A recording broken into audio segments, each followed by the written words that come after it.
This presentation will cover theorist Robert J. Sternberg, his principal theories, and his contributions to the realm of education. Robert Sternberg, an infamous cognitive psychologist and psychometrician, was born on December 8, 1949, in the state of New Jersey in the United States. He is still currently living, and at 67 years old, has made many important contributions to the fields of education and intellectual studies. Growing up in a nation that values the standardized test above all else in the classroom, Sternberg was influenced by this emphasis placed upon examination in the latter half of the 20th century.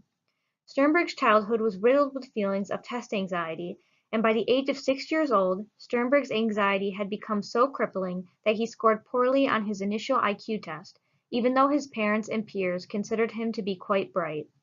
These ordeals linking tests to apprehension in Sternberg's surroundings would later compel the young man to study the nature of human intelligence and students' cognitive capabilities. He also remains heavily critical of the SATs, graduate entry and record exams, and other tests that serve as the immovable bedrock of the American education system as a result of these early experiences. Later, Sternberg would come to influence his surroundings by expressing his disdain for exams while attempting to have teachers assess their students through other means and assignments, which shall be discussed later in this presentation.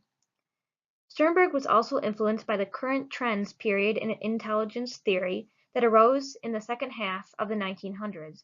During this period, the availability of cheaper computers had promoted advances in statistical analysis, while the arrival of new genetic and neurological research methods also influenced cognitive areas of study, in providing new environmental, biological, and psychological evidence on which to found his theories. The name of Sternberg's most renowned and influential theory is known as the triarchic theory of human intelligence. Sternberg, as a prominent theorist, and in founding this theory, is therefore linked to the cognitive aspect of development, which entails the progression of one's thinking abilities, the improvement upon how an individual is able to obtain and internalize knowledge, and the maturation of one's information processing skills. The key concepts and terms associated with the triarchic theory of human intelligence include the following three. First, the contextual subtheory, which contends that intelligent behavior is determined by the social and cultural context that an individual inhabits. Through his formulation of this triarchic theory of human intelligence, and within the succinct realm of the contextual subtheory, it remains essential to acknowledge that Sternberg had defined intelligence as a mental activity directed towards purposeful adaptation to, selection, and shaping of real-world environments relative to one's life. In other words, through the triarchic theory and the contextual subtheory, Sternberg argues that one's intelligence is shaped almost exclusively by his or her environments and surroundings. A human being should either adapt properly to the current environment, select a healthier and more enhanced atmosphere than the one that an individual contemporaneously inhabits, or alter and mold one's surroundings to better suit one's own unique skills and interests. Through this process of adaptation, selection, and shaping, Sternberg asserts that any person can ameliorate their cognitive level of intelligence. Secondly, the experiential subtheory, which maintains that intelligent behavior must be analyzed and interpreted along a continuum of experiences. This continuum of experiences, or rather of activities, spans from novel or new tasks to those with which most individuals remain highly familiar and hence can complete in a rote and automated fashion or without thought. The extent or the level of intelligence and cognitive reasoning that an individual must employ to complete a task therefore depends upon where the act or situation falls on this spectrum. Intelligence is therefore determined based upon how well individuals are able to resolve which activities require a novelty or innovative method and which necessitate an automated approach. Third, the componential subtheory, which indicates that there are many different structures and mechanisms that bring about intelligent behavior. These disparate mechanisms are separated into the three principal categories of metacomponents, performance, and knowledge acquisition.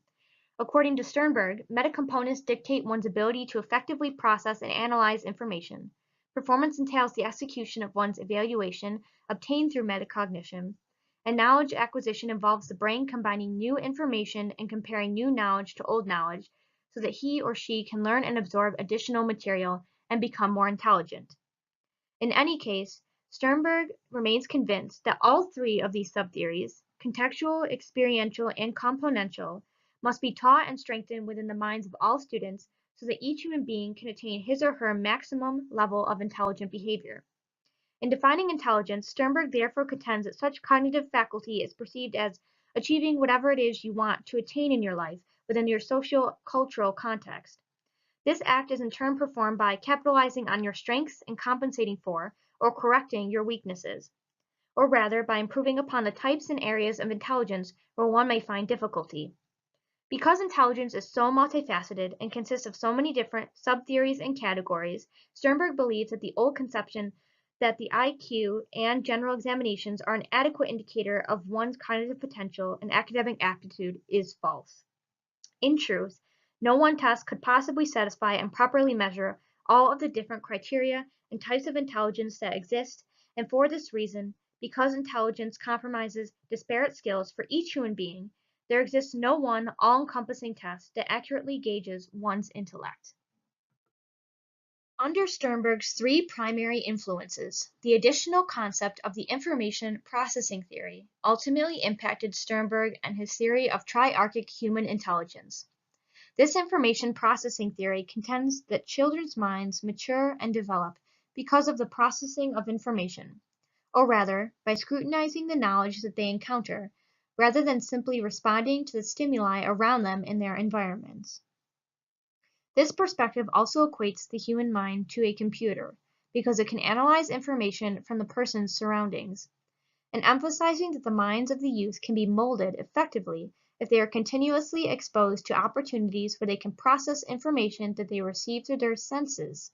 The information processing theorem correlates to Sternberg's beliefs. It is Sternberg, moreover, who argues that through the sharpening of one's contextual, experiential, and componential subtheories of intelligence, an adolescent's overall cognitive development can similarly be enhanced. The other individual of Jean Piaget, secondly, a Swiss clinical psychologist, also influenced Sternberg and his theories on human intelligence. Piaget, for one, in contending that a child is able to construct for himself a mental model of the world through cognitive development and through the adaptation stages that connect this mental maturation, concurred with aspects of Sternberg's contextual subtheory under the triarchic human intelligence. Under this subtheory, Sternberg adopted Piaget's contention that through the processes of assimilation and accommodation, or rather adaptation and shaping of the environment,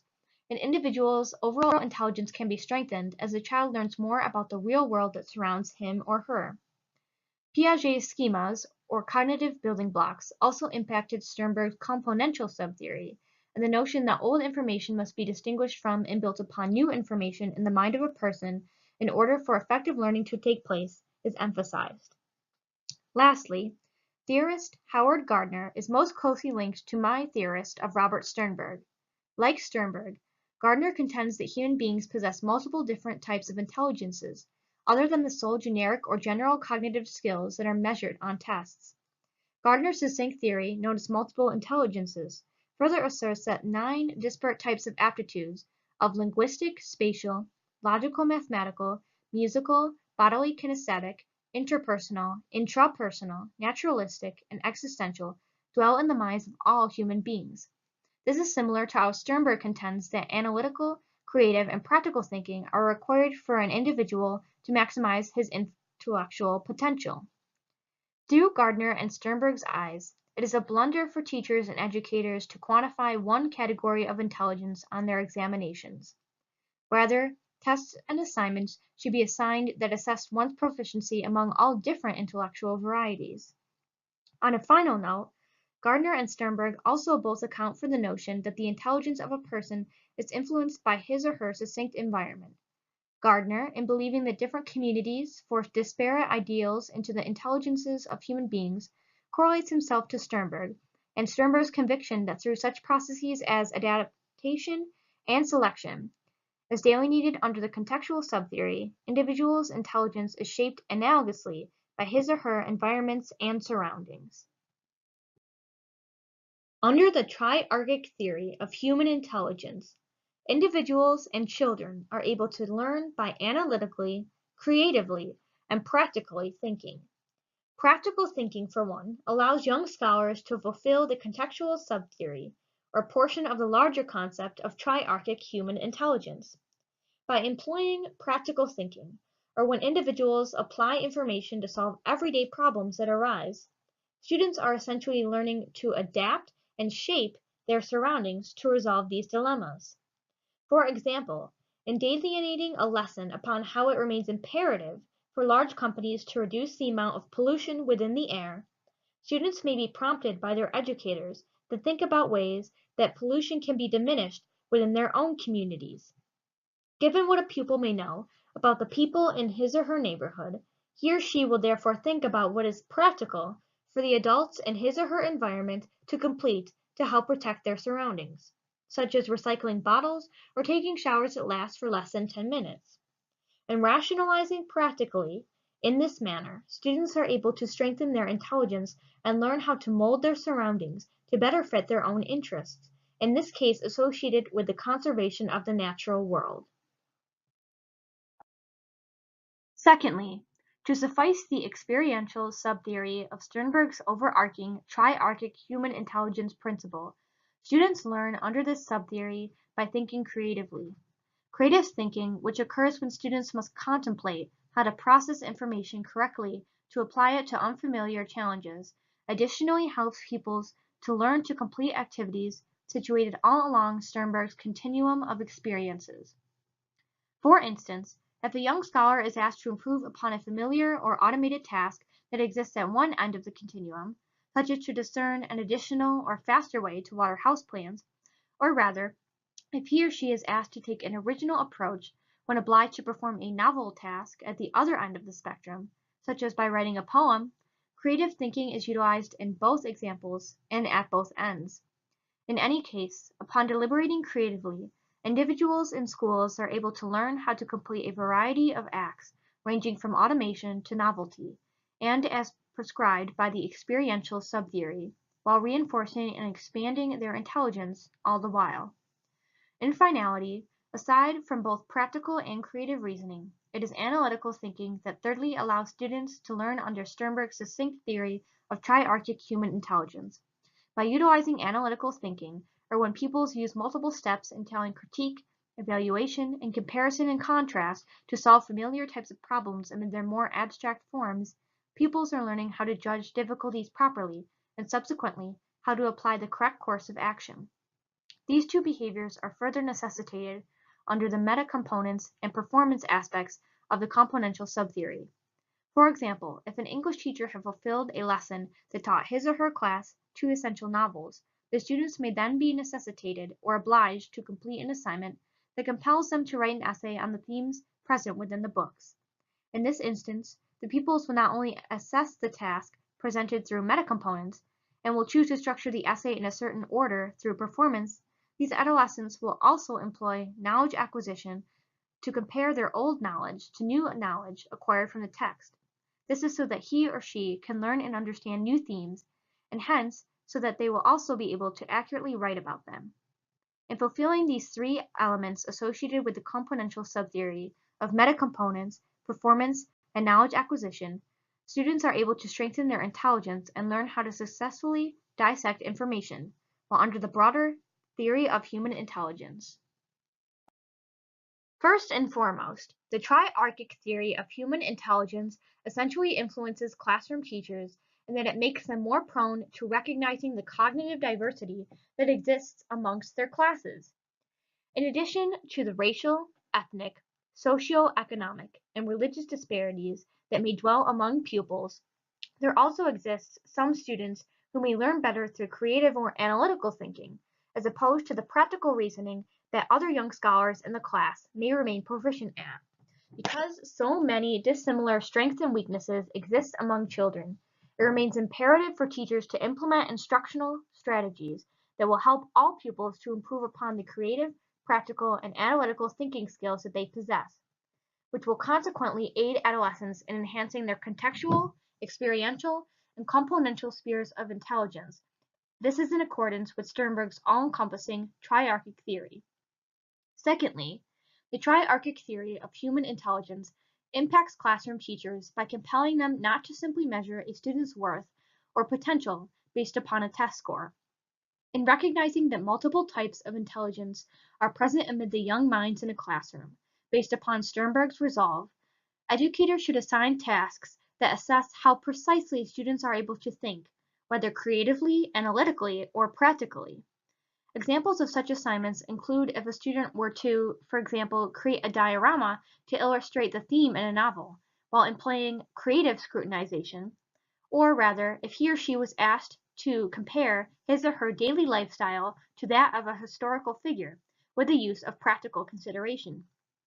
Nevertheless, in granting pupils with the opportunity of demonstrating their unique skills, aside from the rote memorization that is obligated on exams, teachers are forced to recognize that all students are intelligent and capable of success in their own right, regardless of which specific category of thinking they adhere to most frequently. If a teacher were to plan instruction in line with this theory, the triarchic theory of human intelligence would prompt these educators to include the following 4 critical components within their lesson plans. Initially, educators would integrate adaptive teaching within their daily lessons, or the strategy that is used to apply different instructional techniques to different types of learners in a group setting. In accordance with the triarchic human intelligence theory, this signifies that students would be placed in disparate groups or in pairs, so that one student who possesses a weakness in creative thinking is paired with a fellow peer, in which this type of deliberation is his or her strength. Through this compensatory approach to adaptive instruction, moreover, which relies on learner abilities that are more highly developed to strengthen the types of learning success among weaker pupils, critical, practical, and analytic thinking can be ameliorated among all students. This would in turn improve the intelligence of all pupils, per Sternberg's triarchic theory. Secondly, aside from grouping students in accordance with their unequivocal strengths and weaknesses, or rather aptitudes and abilities as prescribed under adaptive teaching, teachers should also incorporate the second crucial component of differentiated instruction within their lesson plans. Differentiated instruction, for one, can be defined as the teaching approach under which educators respond to their learners' individual differences by varying the instructional techniques used to enhance a student's cognitive success upon a narrower plane. For example, if a teacher realized that a student was struggling with analytic thinking in English class, the educator may assign extra poems for the pupil to read through this differentiated instruction model, so that he or she may get the extra help in reinforcing his or her areas of intelligent contemplation with which he or she struggles. Third, when following the backwards design of lesson planning, teachers should refrain from utilizing tests as the evidence to prove that their pupils have met the various state and district learning standards. Instead, educators should employ instruction that prompts them to collect assignments that adhere to all 3 realms of student learning under the subtheories of the triarchic theory of human intelligence: creative, analytic, and practical thinking. In doing so, teachers will be able to illustrate a pupil's mastery of the big ideas and essential concepts through other forms than the generic rote memorization skills that are evaluated on assessments. For example, to test a student's expertise in understanding the history of the Civil War, rather than administering a multiple-choice test, an educator could have students compose a diary entry, using creative thinking, discern alternate causes of the war aside from those listed in the textbook with the use of analytic thinking, or compare the effectiveness of 19th century muskets to modern weaponry with the use of practical thinking. On a final note, a 4th component that teachers must adopt when planning their daily instruction in accordance with Sternberg's triarchic theory includes composing classroom objectives under Bloom's taxonomy that adhere to and emphasize meeting goals that deal with cognitive, analytic, and practical thinking, and utilizing action verbs such as adapt, create, illustrate, compare, contrast, and distinguish. Educators would be able to ensure that these 3 realms of a student's intelligence are being assisted and advanced through activities being planned, in accordance with the 3 subcategories of contextual, experiential, and componential thinking. The triarchic theory of human intelligence nevertheless influences teaching and learning, and that it emphasizes that students must be able to both interact and adapt to their environments while employing various types of thinking in order to be able to attain maximum cognitive potential. To strengthen one's intelligence through these acts, in other words, a student must learn and be taught to garner an immense quantity of self-control and discipline. Educators should teach students, for example, how to control their emotions and impulses, initiate tasks autonomously, accept temporary failures, translate thought into action, and persevere in the face of adversity, while students should also learn not to procrastinate, become too dependent upon others, wallow in self-pity, or become too easily distracted. Going beyond the enhancement of one's cognitive development and thinking skills, Sternberg's principal theory ultimately impacts learning and teaching by encouraging teachers and students themselves to not only bolster pupils intellectually, but also behaviorally. Certain comportment attributes serve as the catalyst that must be both taught and internalized in the classroom for intelligence to arise, by teachers and peers setting proper examples for other students to follow. The first key takeaway from my research entails the notion that multiple intelligences do exist. Whether asserted through Gardner's principle of 9 multiple intelligences or Sternberg's multifaceted theory of triarchic human intelligence, it remains important to acknowledge that all human beings possess different strengths and weaknesses in reference to their cognitive skills. Certain activities, whether the adaptation, selection, and shaping garnered through Sternberg's contextual subtheory, the continuum of experiences ranging from automation to novelty fulfilled under the experiential subtheory, or the metacomponents, performance, and knowledge acquisition acquired through the componential subtheory, all three help to strengthen the disparate types of intelligence that exist within the minds of all individuals. This recognition of the intellectual diversity that exists amongst all human beings, as Sternberg highlights, remains an imperative main idea surmised through my research. The second key takeaway from my research encompasses the ideal that instructional variety must be employed in the classroom in order for teachers to meet these differences and supplement the understanding of dissimilar types of learners. As discussed previously, by completing projects that require innovation, creative thinking is ameliorated in the mind of an individual, just as composing methodical essays or completing activities that connect course content to real-life experiences bolster both analytic and practical thinking, respectively.